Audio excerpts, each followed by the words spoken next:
So we're here at PPE 2015 with Victoria Will. Victoria, thank you very much for joining us. Thank you for having me. So a lot of people, I think, might not know your face or might not know your name. Can you give us a quick sort of breakdown of your work? Sure. Well, my work has definitely evolved through the course of my career, and I started as a photojournalist at the New York Post, actually, and have transitioned from that into the world of portraiture, and even beyond that, now I do a bit of commercial work and some fashion. I mean, how did that transition come about? Two very different working environments. I began my career as a staffer at the newspaper, and it was actually a really great place to begin because I had to be a utility. And I had to be able to shoot everything and anything, sometimes spot news, sometimes breaking news, sometimes portraits. And there was a photographer there named David Rentis, who's actually still there, an incredible photographer who said to me, how are you going to be different than any of the other photographers, any of the other photojournalists around here? And I didn't have an answer. So I thought about it, and he said, well, why don't you learn to light? And I thought, well, I had been wanting to do that. So that was my answer. I decided that I was going to learn to light. And what I did was use my time at the Post to do just that. I would rent equipment, and I would go to shoots, and I would figure out how to do it. And I would go home, and I would shoot my dogs, and I would try all sorts of different things. And at a certain point, the New York Post was sort of continuing on the same path, and my career was turning. I started to enjoy the portraiture more and the lit work, and I finally basically had to build my own self-confidence enough to break out and be a freelancer. But really, the time there prepared me for that, so that when I actually did cut the cord and go freelance, I had all the tools that I needed. And I learned a lot from the editors there who would send me on an assignment, and if I came back with one really great picture, I thought I deserved a pat on the back. But actually, he would say, where are the others? I'm an editor. I need choices. I need horizontals. I need verticals. I need content. I need to see and information. What is the story about, rather than this beautiful headshot? So I did learn a lot that prepared me to go into the freelance world. So let's talk a little bit about that. When you talked about coverage, obviously everyone who works as a staff photographer learns to take tons and tons of pictures and give your editor everything. Yeah. What other tools do you feel like you walked away from the Post with? Oh, wow. I feel like I went to college there, actually. That was my upbringing in a lot of ways. Well, I learned how to talk to strangers. When I started there, I would have to do these things called vox pops, which stood for voice of the people.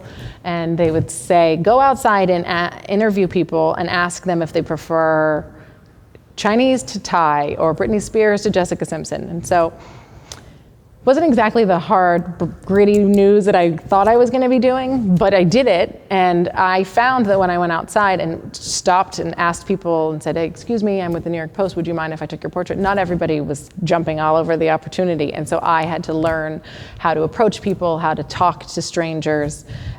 So that was probably the most valuable thing, because as a portrait photographer, that's what I do. I meet people and have to connect with them in a very short period of time.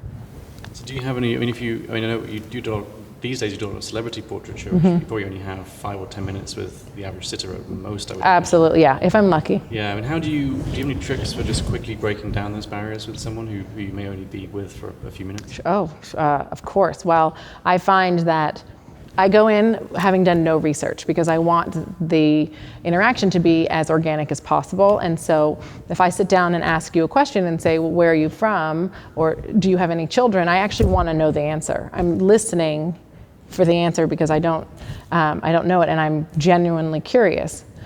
The reason I say that, do you have any children, is that people tend to be the most human when they're talking about their families and they're talking about their pets. I know I'm the same way. When people ask me about my dog, I have 2, I just light up, and now I have a son, and it's like, forget it. If you want me to just relax and just go, oh, let me tell you about last night because he didn't sleep, it's really how, that's a quick way to really get to the nitty gritty. So I think the work that a lot of people, still talking about celebrity photography, the work that a lot of people probably associate with you most readily right now is the tintype portraits that you've done at Sundance. And other places. I mean, what attracted you to tintype as a medium for those portraits? Well, so the situation at Sundance is it tends to be an assembly line. I have a studio, People Magazine has a studio, Hollywood Reporter has a studio. So for the subjects, then the actors, they just tend to go from one to the next, and it starts to feel a bit like the Truman Show. And so I had been many years, and I understood the pace of it, and I wanted to just try something completely different. I felt that I had tried different ideas the previous years, different lighting setups, different backgrounds, but I really just wanted to just stop and break it down and make it about the portrait. When making tintypes, you can only make, in the time situation that I have, I only have the opportunity to make one. So instead of firing off 50 digital pictures, I would work with the subject to literally sit there until we got the pose that I wanted, and it forced me to slow down and really be deliberate. And I think that every sitter appreciated the fact that we were making something together, we were collaborating, and it wasn't, I wasn't just capturing what they were doing in the studio that day, I was actually making something with them. And did you find that the sitters were more engaged in that mode of photography Absolutely. than you've had that experience before? Absolutely. I would let them know that there was only one chance, because just a timing, I obviously would take as many tintypes of them as they would be willing to sit for, but in that situation I really only was able to do one, so we would talk about it, and some people would say, I'm going to get into a character. I would like to feel like a Civil War widow. And I would say, this is great. You know, it really felt like we were bouncing ideas off each other, or someone would sit down and put their hand to their face and it would be almost right. And so I would direct them. And I feel like it became much more about what we were doing together instead of what I was just capturing. Of course, you can't show them the picture on the back of the camera.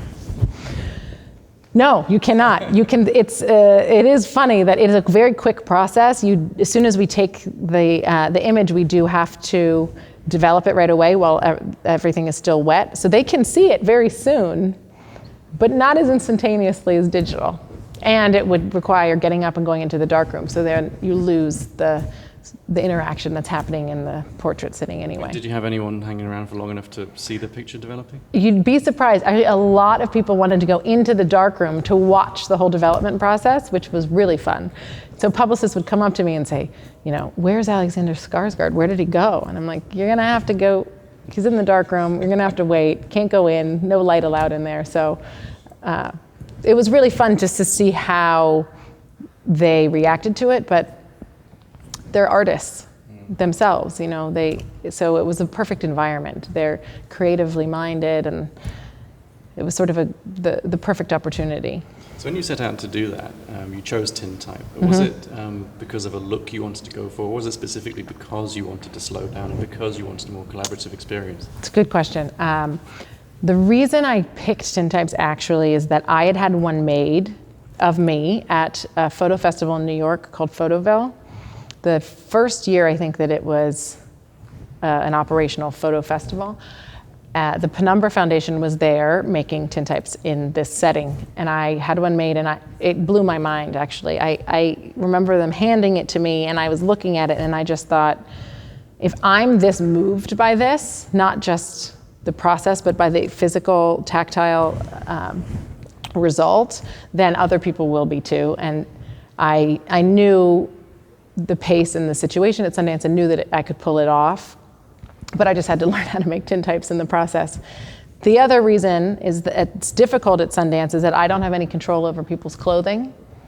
They come in a great big sweater or a ski hat or ski goggles. It's sort of out of my hand. So what is nice about tintypes is that it's black and white essentially. So it sort of strips that away and makes it about the essence of the portrait. So we heard earlier on from you about how you differentiated yourself initially by learning lighting and going down that route. It's a pretty crowded field out there now, and more photos being taken now than ever before. Yeah. I mean, how would you recommend a new or aspiring photographer differentiates themselves?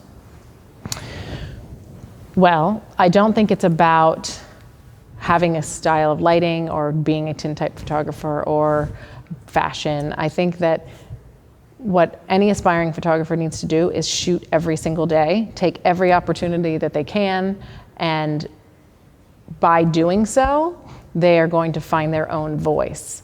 That's the most important thing about being a photographer, is essentially having a style, or you want people to hire you for your opinion, your visual opinion. And that's not going to happen if you're trying to shoot like Annie Leibovitz over here, and then you want to shoot like, Jose Villa is an amazing wedding photographer. So if you're going out and you're setting out to shoot this way and then shoot this way with other people's style, you'll never find your own. So I think that by going through the motions and just setting out and shooting assignments or shooting personal work, that's where the magic happens. That's where you make the mistakes. And if you add lighting into it, great. If you want to try another medium, great. But the one thing I can say for my own work personally is that I don't approach my portraits with my celebrities any different than I do my models when I'm shooting an ad campaign. They're still human beings. I still want to know about their children. I still want to hear about the dogs and where they're from. Nothing changes for me across the board when I'm shooting. So I think that's how my work is consistent, and that's what I would recommend to aspiring photographers. It's been great talking to you. What's coming up next for you? Well, I just had a baby, so currently I'm going to go home and figure out how to put together the pack and play thing. But work-wise, I actually am setting out I have a couple just personal projects. They're just ideas that have come up in my head that I need to execute. I'm not going to wait around for an assignment to come along that fits it. So I need to go out and practice the advice that I just gave, basically. Well, thank you. It's been fun talking to you. I look forward to seeing what comes on next. Thank you. Thanks for having me. Thank you.